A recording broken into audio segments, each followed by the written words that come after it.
सध्या साहेबांनी तुम्ही बोलले तसं वातावरण देशात चांगलं नाही, ही गोष्ट खरी आहे.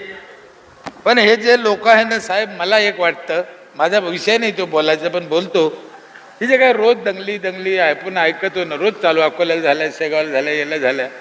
माझा 100% अंदाज आहे, ना हिंदू आहे ना मुसलमान आहे त्याच्यात. यांचा DNA चेक करा, हे पक्के हरामखोर हलकट आहे. हे जातीचं राजकारण नाही आहे, हे वेगळा विषय. हिंदू कशाला करीन आणि मुस्लिम बी कशाला करीन, तो पोट भरीन की ह्या भानगडीत जाईन. पण यांच्याकडून करून घेणारे, यांना शिकवणारे हलकट लोक आहे.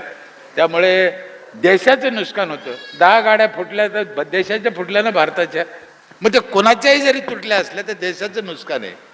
म्हणून ह्या भानगडीत जाऊ नये, देशाचं नुकसान करू नये. आम्हाला साने गुरुजीने काय सांगितलं, खरा तो एकची धर्म जगाला प्रेम अर्पावे, जगी जे हीन अतपत दलित तया जाऊन उठवावे.